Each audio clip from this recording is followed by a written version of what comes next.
खुशियों के रंग जमाएं और 2 करोड़ रुपए तक के प्राइज जीतिए हेलो के नए होली कैश धमाका के साथ। शादी में आई चुड़ैल। पन्नपुर नाम के एक गांव में शादी चल रही होती है। वाह, मजा आ गया फूफा जी। शादी में क्या खाना बना है, बाराती तो उंगलियां चाटते रह जाएंगे। हाँ, तुमने सही कहा, पनीर की सब्जी का तो कोई जवाब ही नहीं। दूसरी तरफ पंडित जी फेरों की तैयारी कर रहे होते हैं कि तभी वहाँ एक चुड़ैल आ जाती है। अरे मर गया रे, ये चुड़ैल यहाँ क्या कर रही है?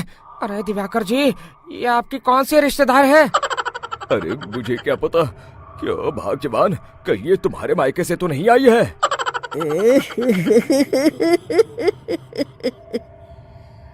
तुम लोगों की इस गांव में बारात लाने की हिम्मत कैसे हुई?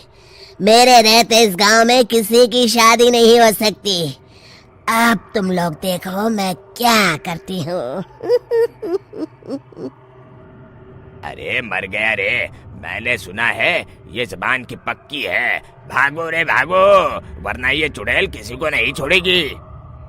हाँ, तुम सही कहते हो मोहन भाई, यहाँ से भाग लेने में ही हम सबकी भलाई है। देखते ही देखते शादी के मंडप में भगदड़ मच जाती है और चुड़ैल सब कुछ उजाड़ कर रख देती है। फिर एक दिन मोहन की शादी तय हो जाती है। अरे भाई, अगले हफ्ते मेरी शादी तय हो गई है, लेकिन इस चुड़ैल की दहशत के मारे तो मेरे हाथ पैर कांप रहे हैं। अरे मोहन, तुम्हारा दिमाग तो खराब नहीं हो गया? तुम अपने साथ साथ हम सब गांव वालों को भी बलि का बकरा बनाना चाहते हो? उस चुड़ैल के रहते तुमने अपनी शादी के बारे में सोच भी कैसे लिया? देखो गोपाल, डर तो मुझे भी लग रहा है, लेकिन उस चुड़ैल के डर से मैं जिंदगी भर कुंवारा तो नहीं रह सकता। तभी वहाँ मोहन के होने वाले ससुर आ जाते हैं। अरे ससुर जी, आप? देखो, अब तक मैं तुम्हारा ससुर बना नहीं हूँ और शायद बनूंगा भी नहीं। ये आप क्या कह रहे हैं? मैंने तो शादी का कोड भी सिलवा लिया है। मैं अपनी बेटी की शादी किसी अच्छे गांव में कराना चाहता हूँ। तुम्हारा गांव तो भूतिया गांव है। मैं तो क्या, अब तो कोई भी अपनी लड़की इस गांव वालों को नहीं देगा। इस तरह चुड़ैल के डर से उस गांव में किसी की भी शादी नहीं हो पाती। फिर एक दिन गांव के जमींदार अपनी बेटी की शादी करने का विचार करते हैं, लेकिन चुड़ैल के डर से उनकी भी हिम्मत जवाब दे देती है। अगर मेरी बेटी की शादी तय समय से नहीं हुई तो मेरी नाक कट जाएगी। मुझे कुछ करना ही होगा।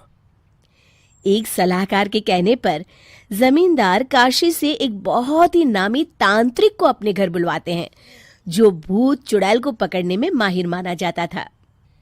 जमींदार साहब, आप चिंता मत करिए। इस गांव की सीमा में प्रवेश करते ही मुझे उस चुड़ैल के बारे में सब पता चल गया था।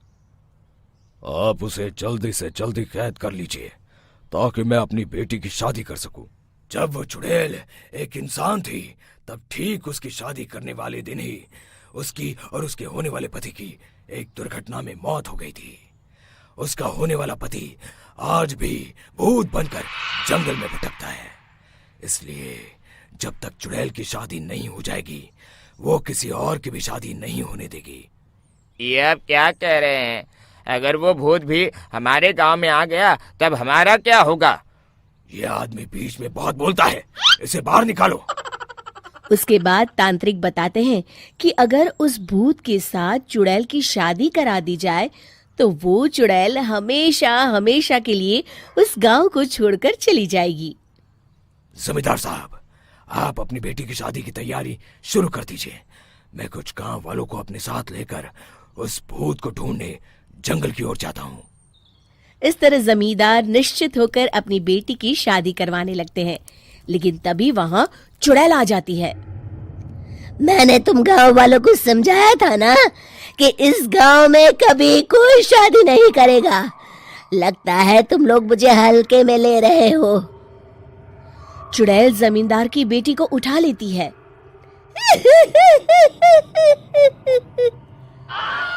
अब देखती हूँ बिना दुल्हन के तुम लोग शादी कैसे करोगे? मैं इसे अपने साथ ले जा रही हूँ। छोड़ मुझे, पिताजी, मुझे बचाइए। अरे कोई मेरी बेटी को बचाओ। तभी तांत्रिक उस भूत को लेकर वहां पहुंचता है। अरे भाग्यवान, रुको, इन मासूमों को परेशान मत करो, मैं आ गया हूँ, अब तुम मेरे साथ चलो। चुड़ैल बहुत खुश हो जाती है। आप आ गए, चलिए अब हम मंदिर में चलकर शादी कर लेते हैं। अरे अरे अरे अरे, ये क्या कह रही हो? मंदिर में जाके दोबारा मरना है क्या? चलो, आज से हम जंगल में रहेंगे। चुड़ैल चली गई, अब मेरी शादी हो जाएगी। इस तरह सभी गांव वाले खुशी से झूमने लगते हैं। शीशे की बहू।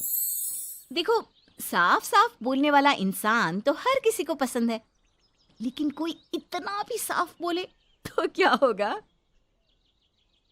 वो माँ जी, आप ना प्लीज मुझसे तमीज से बात करिएगा, क्योंकि मेरी माँ ने कहा था कि आप तमीज से बात ना करें तो मैं आपकी खटिया खड़ी कर दूं। हम माँ जी, मैं रोज रोज इतनी भारी खटिया कैसे खड़ी करूंगी, समझ रही हैं ना आप? अरे क्या क्या बोली जा रही है बहू, तबीयत तो ठीक है ना? हाँ माँ जी, मैं तो साफ बात करती हूँ। आप तो जानती है ना, मुझे बात को घुमाना नहीं आता। अरे तुझे बात नहीं घुमानी आती तो मुझे हाथ घुमाना आता है बहू, टेंशन ना ले। और हाँ, इस घर में कोई पैदा नहीं हुआ जो मेरी खटिया खड़ी कर दे, समझी? जा जाकर काम कर। बहू किचन में चली जाती है। सामने खड़ी होती है काम वाली, धीरे धीरे हंस रही होती है। काम वाली हो, महारानी बनने की कोशिश मत करो, समझी? और सुन, ये मेरी सास शादी के पहले ऐसा तो नहीं बोलती थी ना कि बहू आ जाएगी तो तेरा काम खत्म हो जाएगा, क्यों? वो तो ऐसा नहीं बोलती थी, लेकिन जिस तरह आप बोलती हो ना भाभी, ये आसार भी जल्दी आ जाएंगे। ए, चुप कर, काम कर अपना। वैसे तुझे मेरी माँ ने देखा था शादी के वक्त। अच्छा, तो क्या कह रही थी भाभी वो? यही कि नौकरानी के लिए तेरी सास बनारसी साड़ी मांग रही है। और नौकरानी की शक्ल तो देखो। इस शक्ल में कहां से ये बनारसी पहनेगी? नौकरानी को गुस्सा आ जाता है। उसी शक्ल में जिस शक्ल में आप ये सिल्क पहनकर घूम रही हो। वैसे बनारसी मांगकर मुझे तो गंदी सी काटन पकड़ा दिया था इसने। अभी बात करती हूँ। और क्या बात कर? हम लोगों से तो बोला था कि नौकरानी बहुत प्यारी है हमारी, 10 साल से काम कर रही है, तो उसके लिए कम से कम बनारसी तो चाहिए ही चाहिए। मेरी माँ से 25,000 की साड़ी ली थी तुम्हारे नाम से। नौकरानी चढ़ जाती है झाड़ पर, वो तो सास से लड़ने पहुंच जाती है। क्यों मालकिन, बहू की माँ ने मेरे लिए भी कुछ भेजा था, दिया नहीं आपने? हाँ हाँ, दिया तो था, 200 रुपए की साड़ी दी थी, वो तो मैंने अपने पास से तुझे एक्स्ट्रा दिया था। तभी बहू आ जाती है। कैसी बात करिए माँ जी, माँ ने तो आपको इनके लिए 25,000 की साड़ी दी थी, देती क्यों नहीं? देनी ही पड़ेगी, वरना मैं कल से नहीं आएगी काम पर। हाय रे, 25,000 की साड़ी तेरी माँ देगी, वो भी नौकरानी के लिए? अरे साड़ी से 2,000 की साड़ी बनारसी मेरे लिए लाई थी, मुझे नहीं आई पसंद, तो कहती है या तो पहन लो या नौकरानी को दे दो। अब जैसी थी रख ली। नौकरानी के लिए तो 200 की साड़ी दी थी तेरी अम्मा ने, देख मेरे पास तो वीडियो भी है देते हुए। ये बोलकर सास नौकरानी को मोबाइल में वीडियो दिखा देती है। हाय रे भाभी, शर्म कर लो शर्म, कैसा गेम खेल गई तुम तो। बाहर से तो बड़ी सीधी दिखती हो मालकिन। अब मुझे जो मेरी माँ ने बोला था मैंने बता दिया। वैसे भी ना मुझे बात को घुमाने की आदत तो है नहीं। बहू साफ बोलती थी, उसे जो उसकी माँ बोलती बता देती। लेकिन अब घर में क्या होने वाला है वो भी देखते हैं। कितनी सुंदर हो तुम सांवली, पता नहीं तुम्हारी माँ ने तुम्हारा नाम सांवली क्यों रखा। वो क्या था ना, जब मैं पैदा हुई थी तो रंग थोड़ा दबा था, लेकिन बाद में खिल गया। वैसे तुम्हारे घर में सबका रंग काला सा क्यों है? वो मेरी माँ काली थी, पापा तो गोरे थे, लेकिन सब माँ पर चले गए इसलिए। लेकिन फिर भी फीचर शार्प है हम लोगों के। हाँ हाँ, क्यों नहीं, वो तो है, सांवले सलोनी। अगले रोज बहू काम कर रही थी कि सास, वो मिश्रा की बहू कितनी चमकती है, पता नहीं क्या लगाती है। माँ जी क्या करना है चमक कर, आप लोग तो ऐसे ही अच्छे लगते हैं, काले काले। काले काले से क्या मतलब है बहू? अरे बस रंग हल्का सा दबा है। हाँ माँ जी, मैं वो नहीं कह रही हूँ। वैसे पापा जी का तो वो भी नहीं है, गोरे हैं पापा जी। ये भी कह रहे थे कि आपके कारण ही वो काले हैं, क्योंकि आप काली हैं ना। तो मैंने कहा कि क्या कहा इसने? मेरे कारण? अरे जिस माँ ने 9 महीने कोख में रखा, पाला पोसा, उसे पल भर में ब्लेम कर दिया। वाह रे मेरे बेटे, मेरी परवरिश में ही कमी होगी कि मेरा ही बेटा माँ को काला बोल रहा है। क्या है माँ जी, जबरदस्ती इनको कोस रही हैं? एक तो मैंने आपको बता दिया कि ये क्या बोल रहे थे। हाँ हाँ बहू, तू तो शीशे की तरह साफ है, इसमें दो राय नहीं। लेकिन तेरे साफ बोलने से कई बार लोगों के दिल टूट जाते हैं। तो वही बोला कर जिससे लोगों का मन खराब ना हो। वैसे अगर मेरे बेटे ने मुझे काला बोला भी तो मैं जानती हूँ कि वो किसी और संदर्भ में बोल रहा होगा। मैं भी ना कभी कभी कैसे बच्चों जैसी बात करती हूँ। सास काम पर लग जाती है और बहू भी। एक रोज, चल बहू जरा मंदिर होकर आते हैं। मंदिर में सब पूछते हैं बहू कैसी है, बहू कैसी है। मैंने कहा खुद ही मिल लेना, ले आती हूँ उसे। सास बहू मंदिर जाते हैं, जहाँ सास की टोली बहू का स्वागत करती है, उसे आशीर्वाद देती है और फिर, बहू कैसा लग रहा है ससुराल में, घर में एडजस्ट हो गई? अच्छा तो खैर नहीं लग रहा है, लेकिन क्या करें, रहना तो होगा ही ना, शादी जो की है। वैसे माँ जी का व्यवहार अच्छा है, लेकिन अरे बहू, तूने मुझे बताया नहीं कि तेरा मन नहीं लगता। और सास का व्यवहार अच्छा है तो क्या पति मारता है? अरे नहीं नहीं नहीं नहीं, वो क्या है ना, मेरा गांव का घर बड़ा, बड़े आंगन, खुली रसोई, कमरे। यहाँ शहर में तो लगता है किसी ने टांग दिया है घोंसले में। इसलिए नहीं लगता मन। औरतें बहू की बात पर हंसने लगती है। बड़ी ही सीधी बहू है तेरी, मन की सारी बात करती है किसी के भी सामने। सास बहू घर आ जाती हैं। मेरा मन करता है कि हम भी ये शहर से थोड़ा दूर रहने क्यों ना जाए, जिससे हम भी बड़े मकान में रह सके। पर माँ जी फिर इनका ऑफिस दूर हो जाएगा, हम तो घर में फिर भी रह लेते हैं, इनको आने जाने में समस्या होगी ना। हाँ ये तो सही है, पर क्या करे। मेरी माँ कह रही थी कि तेरे सास ससुर गांव जाकर क्यों नहीं रहते, फिर ये मकान तुझे बड़ा लगने लगेगा। तभी ससुर आ जाते हैं। अच्छा, तो तूने क्या कहा इस बात पर? मैंने कहा कि फिर मैं क्या करूंगी घर में अकेले रहकर, फिर तो मेरा मन भी नहीं लगेगा। चलो कुछ तो अच्छी बात है तेरे में। मैं क्या कह रहा था, क्यों ना हम सच्ची गांव चले कुछ दिनों के लिए, कुछ काम भी है गांव में। सास ससुर गांव चले जाते हैं। बहू घर में अकेली थी कि तभी बहू की माँ आ जाती है। हाय रे, कितना प्यारा सजा है तेरा घर। वैसे बुढ़ा बुढ़ी कब आ रहे हैं? माँ मेरी सास अभी बूढ़ी नहीं हुई है, और बुरा मत माना, तू ज्यादा बड़ी लगती है उनसे। चुप कर, माँ हूँ मैं तेरी और सास की गुण गा रही है।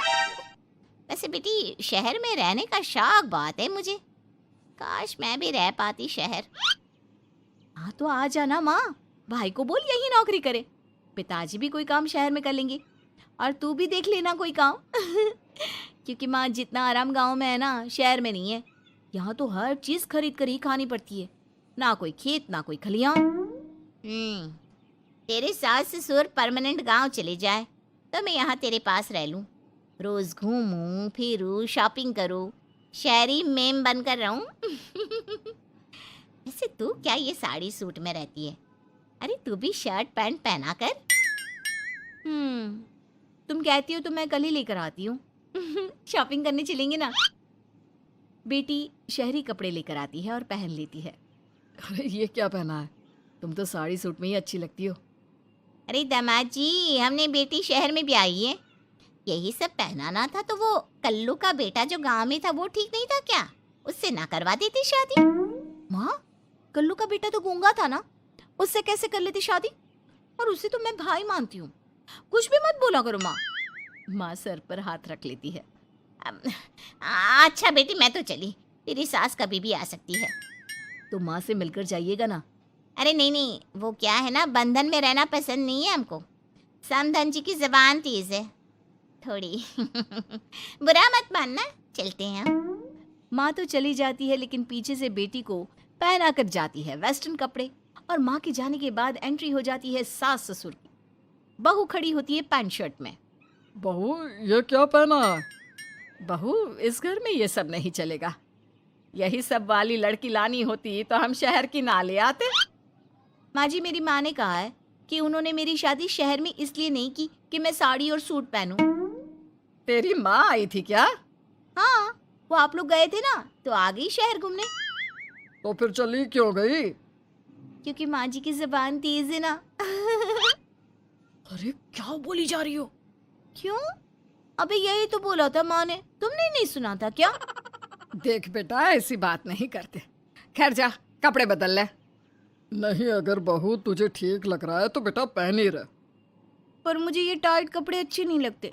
वो क्या है ना, साड़ी में फ्री रहती हूँ, लेकिन क्योंकि माँ ने कहा तो। अरे कोई बात नहीं बहू, मैं भी तो माँ ही हूँ ना। मैं भी कह रही हूँ कि जैसा ठीक लगे वैसा कर ले। सास ससुर मुस्कुरा देते हैं कि बहू शीशे सी साफ है।